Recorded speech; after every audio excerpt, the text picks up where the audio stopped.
नमस्कार प्रेक्षक, मराठी महाराष्ट्रामध्ये आपल्या सगळ्यांचं स्वागत आहे. मी संग्राम. प्रेक्षकांनो, 28 जानेवारीला राज्याचे उपमुख्यमंत्री अजित पवार यांचा विमान अपघातामध्ये बारामतीमध्ये मृत्यू झाला. अजित पवारांचा हा मृत्यू अपघाती आहे की घातपात आहे असे सवाल सुरुवातीपासून उपस्थित केले जात आहेत. त्यावर राज्याच्या बाहेरच्या नेत्यांनी सुद्धा सवाल उपस्थित केलेले आहेत.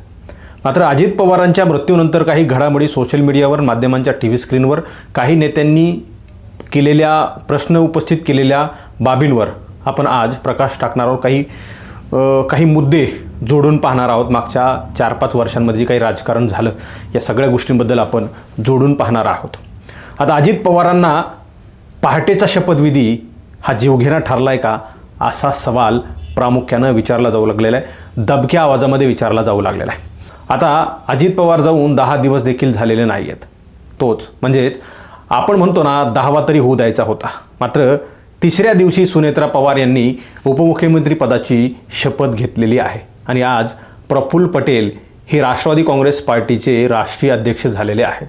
अजित पवारांचा अंत्यविधी देखील झाला नव्हता. त्याच्या अगोदरपासून पक्षाची धुरा सांभाळण्यासाठी खलबतं सुरू होती. ही गूढ चर्चा राज्यभरामध्ये आहे. असो, त्यावर वेगळा व्हिडिओ आपल्याला बनवता येईल. तर अजित पवारांना पहाट्याचा शपथविधी जीवघेणा ठरलाय का असा सवाल उपस्थित झालाय. त्यावरच आपण आज चर्चा करणार आहोत. कारण सोशल मीडियावर काही पोस्ट, काही पूर्वीचे व्हिडिओ, अजित पवार, शरद पवार आणि महत्त्वाचे काही नेते मिळून 17 तारखेला झालेल्या बैठकीचे व्हिडिओ बाहेर येत असताना आपल्याला पाहायला मिळतात. आज तक या वेब पोर्टलवरील बातमी अजित पवार NDA सोडणार या सगळ्या गोष्टी जर पाहिल्या तर नक्कीच तुम्हाला हा प्रश्न पडेल की पहाटेचा शपथविधी अजित पवारांना जीवघेणा ठरलाय का. आता याच विषयी आपण आज चर्चा करणार आहोत. मी तुम्हाला सांगितल्याप्रमाणे काही मुद्दे आपण जुळवून पाहणार आहोत. 2019च्या विधानसभा निवडणुकीनंतर कोणत्या पक्षाला किंवा आघाडीला स्पष्ट बहुमत करता आलेलं नव्हतं. त्यामुळे राज्यात राजकीय कोंडी निर्माण झाली. त्यामुळे 12 नोव्हेंबर 2019 रोजी राज्यात राष्ट्रपती राजवट लागू करण्यात आली. भाजप शिवसेना युती तुटली आणि दोन्ही पक्ष सरकार स्थापनेवर सहमत झाले नाहीत. शिवसेना, राष्ट्रवादी काँग्रेस आणि काँग्रेस या तिन्ही पक्षांना सरकार स्थापनेसाठी पुरेसा पाठिंबा तात्काळ सिद्ध करता आला नाही. राज्यपाल भगतसिंग कोश्यारींनी सगळ्यांना सत्ता स्थापन करण्यासाठी निमंत्रणं पाठवली. मात्र महाविकास आघाडी किंवा मग NDA यांना कोणालाही बहुमत सिद्ध करता आलं नाही. त्यामुळे सरकार स्थापन झालं नाही. त्यामुळे काय झालं की संविधानाच्या कलम 356 अंतर्गत केंद्र सरकारनं महाराष्ट्रामध्ये राष्ट्रपती राजवट लागू केली. आता ही राष्ट्रपती राजवट जाणीवपूर्वक लावली असे काही राजकीय नेत्यांकडून त्यावेळी मोठ्या प्रमाणावर आरोप झाले. त्यात शरद पवारांचे नेते होते, ठाकरेंचे नेते होते. खास करून संजय राऊत सकाळी सकाळी उठून पत्रकार परिषद घ्यायचे आणि त्यांची मतं जी आहे ते त्या ठिकाणी व्यक्त करायचे. आता ही राष्ट्रपती राजवट कधी उठणार, कोणाचे सरकार स्थापन होणार याकडे सगळ्यांचं लक्ष लागलेलं होतं. याची मोठी चर्चा राज्यात होती. हे सगळं असतानाच राज्यात मोठ्या राजकीय घडामोडी झाल्या.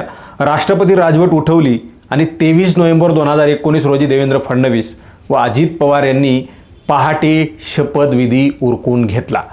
या सगळ्या घडामोडीनंतर महाराष्ट्रातील जनतेच्या भोवया उंचावल्या की हा नेमका महाराष्ट्रामध्ये काय प्रकार सुरू आहे.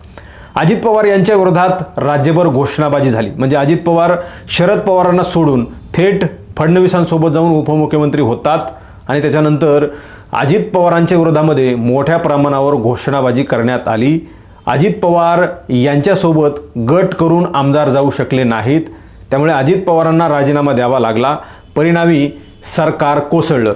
जे पहाटे शपथविधी घेऊन मुख्यमंत्री फडणवीस झाले, उपमुख्यमंत्री अजित पवार झाले होते.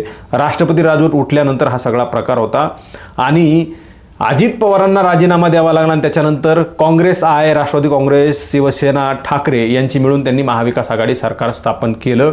ही सगळी खेळी अजित पवार यांच्या काका शरद पवारांनी राष्ट्रपती राजवट उठवण्यासाठी केली असल्याची राज्यभर चर्चा मोठ्या प्रमाणावर झाली आणि भाजपचे केंद्रीय नेते संताप व्यक्त करत होते. त्यांच्या मनामध्ये प्रचंड राग होता. मात्र करणार काय असा सवाल उपस्थित झाला होता आणि भारतीय जनता पार्टी केंद्रीय नेते काही करणार नाहीत ते कसले. त्यानंतर मात्र महाराष्ट्रात ह्या सगळ्या घडामोडी घडल्यानंतर उत्तर देता देता भाजपच्या केंद्रीय नेत्यांना तोंडाला फेस आला. आता पुन्हा एकदा भाजपने अजित पवारांना सोबत घेतलं. तसं पहाटेच्या शपथविधी वेळी घेतलं, तसंच अजित पवारांना सोबत घेतलं. मात्र यावेळी ताकदीने अजित पवार हे BJP अर्थात NDA सोबत राहिले. नुसतेच राहिले नाही तर शरद पवारांवर त्यांनी गंभीर आरोपसुद्धा बारामतीच्या सभेमध्ये केले होते. शरद पवारांवर बारामतीच्या सभेमध्ये धनंजय मुंडे असतील किंवा मग छगन भुजबळ असतील, प्रफुल्ल पटेल या सगळ्यांनी जे आहे ते आपल्या आपल्या सोयीनुसार टीका केल्या, ज्यामुळे कदाचित भाजपला विश्वास बसला असेल की आता अजित पवार खरंच आपल्यासोबत आलेले आहेत, ते बाहेर पडणार नाहीत. त्यानंतर मात्र पुन्हा एकदा अजित पवार, शरद पवार आणि त्यांचे कौटुंबिक कार्यक्रम असोत किंवा मग राजकीय कार्यक्रम असोत, या निमित्तानं एकाच मंचावर येणं, एकाच छताखाली येणं आणि येऊन एकत्र चर्चा करणं. पवारांकडं म्हणजे अजित पवारांकडं वित्त खातं असल्यानं शरद पवारांच्या आमदारांना समान निधी दिला जाऊ लागला, यावर शिंदे भाजपच्या नेत्यांनी आक्षेपसुद्धा घेतला. मात्र अजित पवार हे कुणाच्याही आक्षेपाला भीक न घालता ताठ मानेने उभा होते. त्यांना वाटेल ते करायचे आणि अशाच प्रकारचं नेतृत्व म्हणून, रोखठोक नेतृत्व म्हणून, ट्रान्सपरंट नेतृत्व म्हणून, भेदभाव न करणारं नेतृत्व म्हणून अजित पवारांची आजपर्यंत ओळख होती. त्यामुळे त्यांच्या वागणुकीला काहीही बदल झाला नाही. म्हणजे विरोधकांनी विरोध जरी केला तरी काहीही बदल झाला नाही. सगळ्यांना समान न्याय देण्याचं काम अजित पवार आजपर्यंत करायला आलेले आहेत. त्यानंतर मागील महानगरपालिका निवडणुकीत मात्र दोन्ही राष्ट्रवादी मोठ्या प्रमाणावर खालच्या रसातळाला गेल्या. म्हणजे मोठ्या प्रमाणावर त्यांची पिछेहाट झाली, ती न पचणारी होती. कधी काळी पवारांचा राज्यावर होल्ड होता, तो केवळ तालुक्यावर येऊन थांबला आणि हे डॅमेज कंट्रोल करण्यासाठी दोन्ही राष्ट्रवादी, शरद पवार, अजित पवारांच्या मृत्यूनंतर दोन्ही राष्ट्रवादीमधील प्रमुख नेत्यांनी याबद्दल खुलासे देखील TV स्क्रीनवर, माध्यमावर पत्रकारांशी बोलत असताना दिलेले आहेत.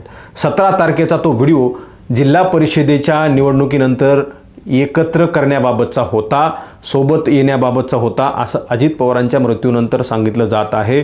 आणि 28 तारखेला अजित पवारांचा मृत्यू होतो. 2019च्या पहाटेच्या शपथविजेचा दाखला यासाठी दिलेला आहे, माझ्याकडं अजित पवारांच्या हत्येचे कुठलेही पुरावे नाहीयेत, तसं काहीही प्रमाण नाही. मात्र राज्यभर सवाल उपस्थित होत आहेत आणि म्हणून मी या सगळ्या गोष्टी जोडून पाहण्याचा प्रयत्न केला. पहाटेचा शपथविधी घेतला, मात्र अजित पवार पुन्हा एकदा वापस आले आणि फडणवीसांचं सरकार पडलं. तशाच पद्धतीनं पवार जिल्हा परिषद निवडणुकीनंतर परत येणार होते का आणि NDA सोडणार होते का?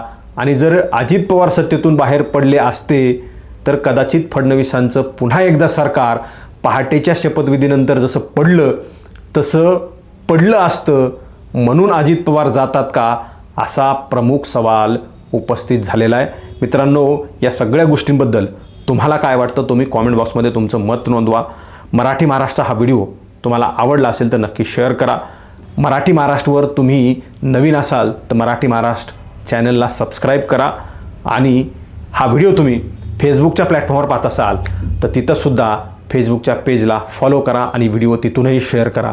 पुढे भेटूयात पुढच्या रिपोर्टमध्ये. खूप खूप धन्यवाद.